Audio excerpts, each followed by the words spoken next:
트럼프 행정부가 양자 컴퓨팅 기업 아이온큐와 리제티에 대한 지분 인수를 검토 중입니다. 상무부와의 협상에서 최대 $1,000만 자금 지원 조건이 논의되고 있으며 루트닉 상무장관은 납세자 돈으로 기업을 키우면 이익도 공유해야 한다고 강조했습니다.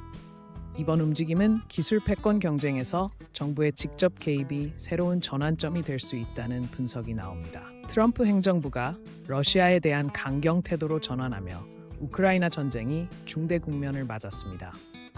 러시아 석유 회사 두 곳에 첫 제재가 가해졌으며 트럼프 대통령은 푸틴과의 헝가리 회담을 취소했다고 밝혔습니다.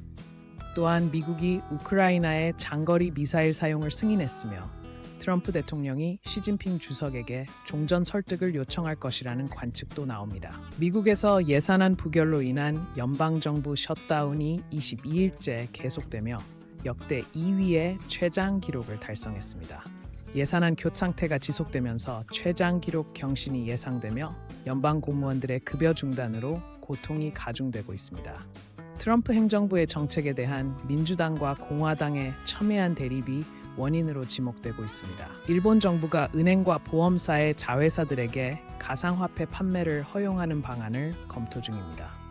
아사히 신문 보도에 따르면 은행 본사와 보험사에는 허용하지 않되 자회사들을 통해 간접적으로 시장에 참여할 수 있도록 할 계획입니다.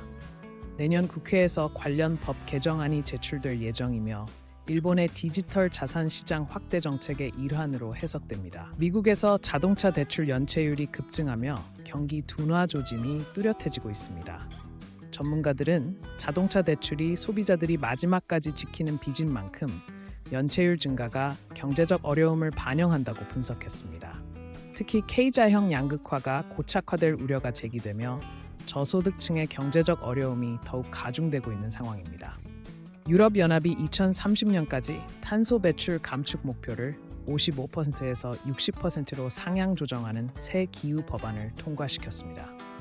이번 조치는 2050년 탄소 중립 목표 달성을 위한 중간 단계로 재생 에너지 투자 확대와 화석 연료 사용 감축을 주요 내용으로 합니다.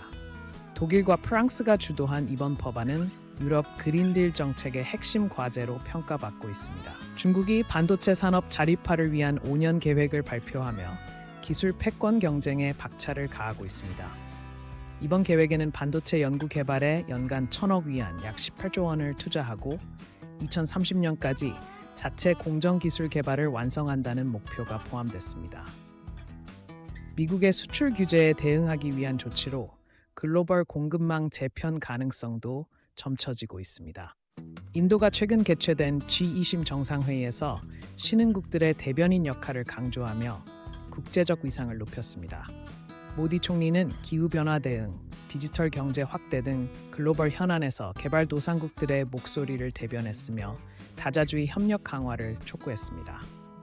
이번 회의를 통해 인도의 글로벌 정치 경제에서의 영향력 확대가 예상됩니다. 브라질 정부가 아마존 열대우림 벌채율이 15년 만에 최저 수준으로 떨어졌다고 발표했습니다.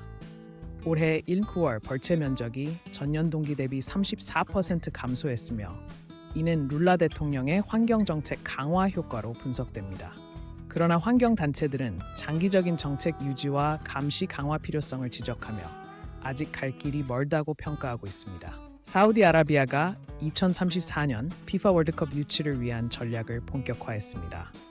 왕국은 10개 신규 경기장 건설과 교통 인프라 확충에 $100억 이상을 투자할 계획이며 중동 지역에서 두 번째 월드컵 개최를 목표로 하고 있습니다.